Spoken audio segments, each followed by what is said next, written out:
Hello, everybody, and welcome back to First Ring Daily. Today's show is brought to you by Cloudberry Lab. Check them out, cloudberrylab.com/FRD, or just click the little link that's right below the video if you're watching it on Thurrott.com. And speaking of Thurrott.com, there is the Thurrott that is struggling. Nice.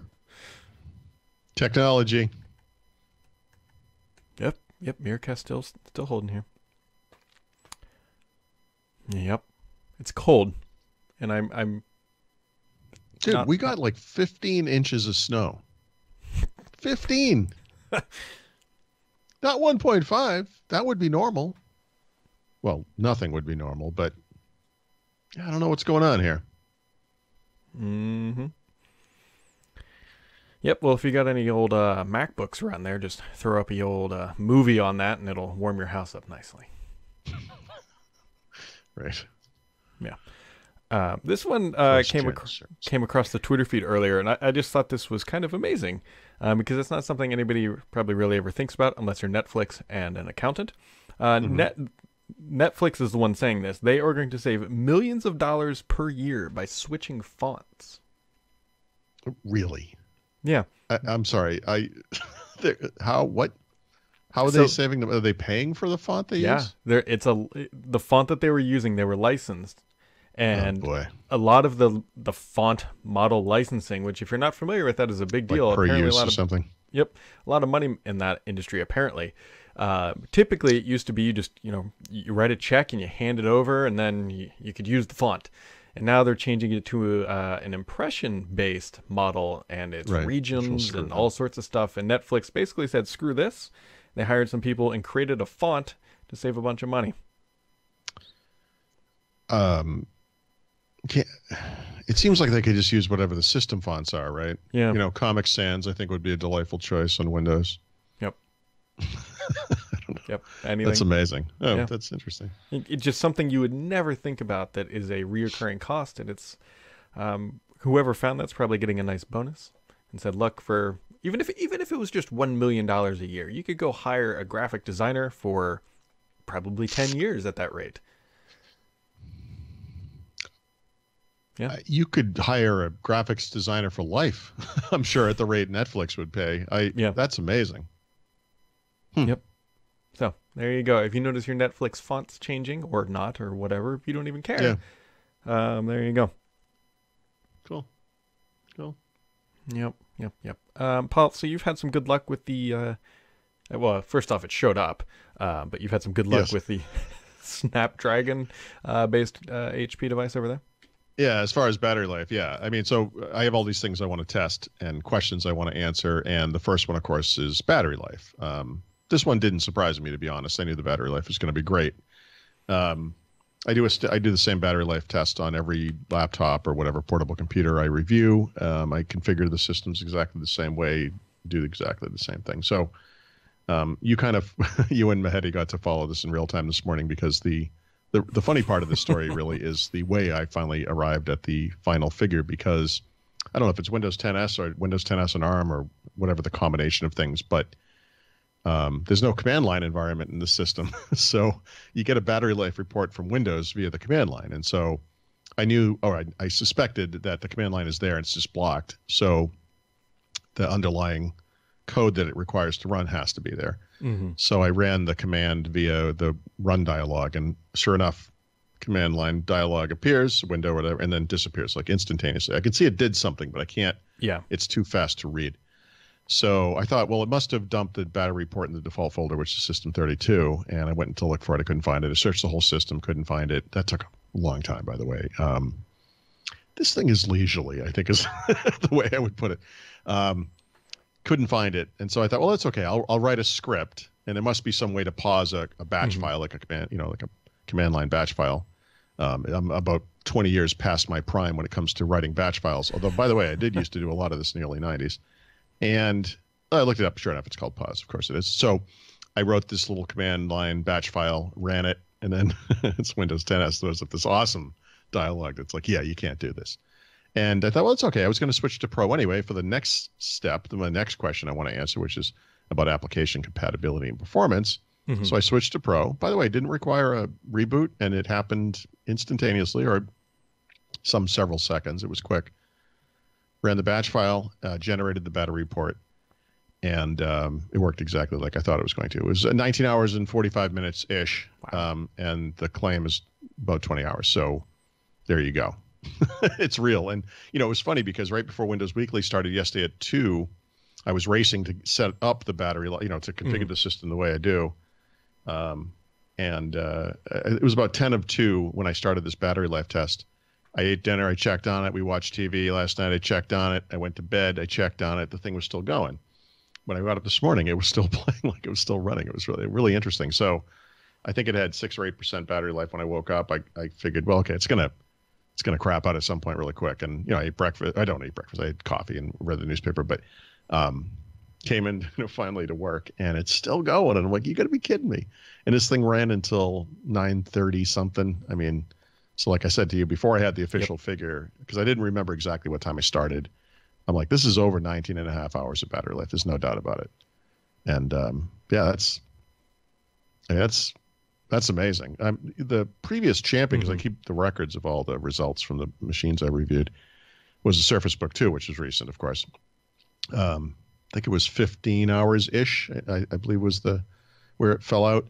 Surface Book 2 is a big machine, and it's got 2 big batteries in it. I mean, you know, like Yeah. that's unusual. Surface laptop got 13 hours.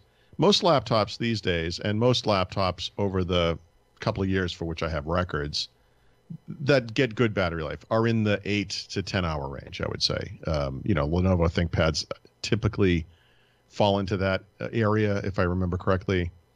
20 hours is you'd have to have one of those weird ThinkPads that has like an internal battery, a swappable external battery, and then like an external battery pack.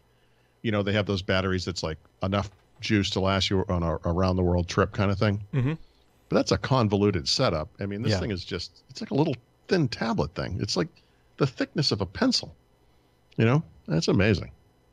Yeah. No, it'll be that's good news, right? Because you can imagine something like that in a Surface Book 2 form factor with just massive batteries, and it being Yeah. 48 hours. Yep. I for the book, I was just thinking I need to get a.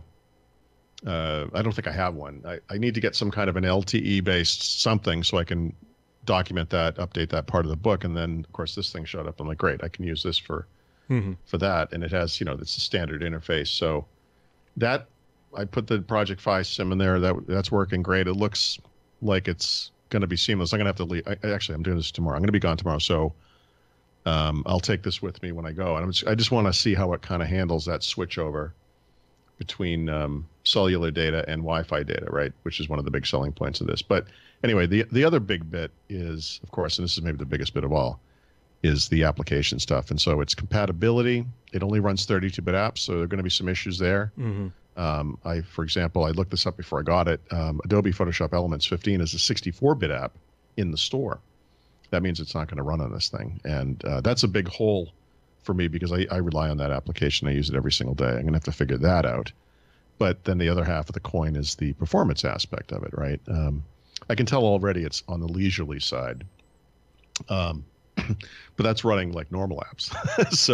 Or like store apps, built-in apps, whatever. I just installed Chrome right before we started this, and I'm going to install all my other apps as we go. But you can see this thing coming up. Like it's not quite as bad as it draws the window, and you can see it drawing the window. But you kind of can see it drawing the window. It's not you don't see every line being drawn, but it kind of comes up slowly. Yeah. And of course, once you sign into Chrome, it starts installing all of your customizations, like your Mhm. extensions and so forth.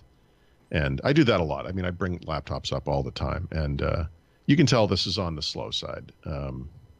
So that will be interesting. I don't think I'm going to be doing Visual Studio or gaming on this. Let's put it that way. You should give it a whirl, and Oh, I'm gonna. But I mean, I don't think that's realistic. Like, yeah. actually, the thing I'm going to tomorrow is a code thing. It's like a developer event, and it's about progressive web apps, Microsoft thing or a Microsoft user group thing, and I'm actually going to bring a Surface Book too, obviously. But I'm going to bring this. I'll throw everything on here and just to kind of give it a little workout, and then when it Mhm. starts crying, I'll boot up the real computer. Good stuff. Speaking of Google, which you did mention there a little bit, Google is said to be buying a company called Lytro, which, if that name Yeah. doesn't sound familiar, just go Google it. They raised a whole bunch of money and they didn't really pan out. But one of their somebody from Google sat on the board of the company, which is why it's believed that they're buying it. If you are a Pixel fan, this is probably very good news because Pixel or Lytro was the company that kind of pioneering is probably the wrong word, but they allow refocusing after you take a picture Right. technology. And so clearly they never sold out for hundreds of millions like they were probably hoping. But the fact that Google now owns that technology, or at least is rumored to have owned that by a reliable source, Yeah. it seems like the Pixel is going to be the place for it. You know, with regards to the Pixel, and an interesting coincidence, I've been sort of reevaluating my own Pixel 2, and of course in the light of other phones like the OnePlus 5T, the Huawei Mate 10 Pro, and now of course the Samsung Galaxy S9 Plus. And each of those phones I just mentioned has various advantages over the Pixel, and the Pixel that I have has had some issues for sure. However, I did notice when I reset the thing to put Android P on there, the developer preview, that actually solved a bunch of the performance stuff, as you would kind of expect it would, I guess. Yeah. It didn't solve the audio problems, which to me are the big niggling issue. And of course, nothing's ever going to solve the fact that when you're outside, you can't see the screen almost at all. But it does take amazing photos, you know, and one of my upfront issues with Pixel last year and this past year is that Google prices these things too expensively. They price them comparably to like an Apple flagship. And, Yeah. you know, this thing I paid almost, I think it was $950 after tax and shipping, whatever. That is a woefully overpriced device. They didn't announce this, but if you go to madebygoogle.com today, you will discover that the Pixel 2 and the Pixel 2 XL are both $200 less expensive than they used to be. And according to Forbes, I think this is in response to the Samsung Galaxy S9, because those phones, even though they're basically the best phones in the market, at least on the Android side of the fence, are actually significantly less expensive than the Google Pixel 2 XL and some other phones, like the iPhone, of course. And so they're kind of matching the price. And I had written an editorial, I think it was called Google, You're Pricing It Wrong, back when they announced this device. And I believe, I'll go back and look at it, what I actually wrote, but I'm pretty sure that what I wrote was $200 less is the minimum price off that this thing should be from what they were pricing it, because they just have not established themselves as a credible hardware maker, and they need to have that kind of pricing advantage too to get people to buy the phone. So I guess what I'm trying to say is my experience with this device has improved. There are still issues. I want to be really clear about that. But if you didn't buy one of these because it was 200 or, was 900, I think the prices were like 750 for the small one to start, and then up to 950 or whatever the price was for the big one. They're now $200 less. They're also hard to get. I actually went through the various devices, and they're kind of sold out right now, but they'll come back. And I think you have to go through Google financing, which is no big deal, because if you want to pay it off immediately, you can just do that. There's no repercussion to that. But you can also just stretch out the payments for 2 years if you want to do it that way.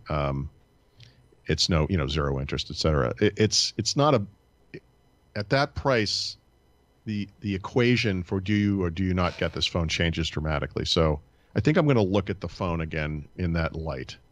I'll at least write up the price drop sometime today. Well, interesting. Yeah. We will see if that jumpstarts anything for them. Although the phone is roughly speaking, halfway through its traditional life cycle. Yeah, at this point. It's A35 base. The 845 is out.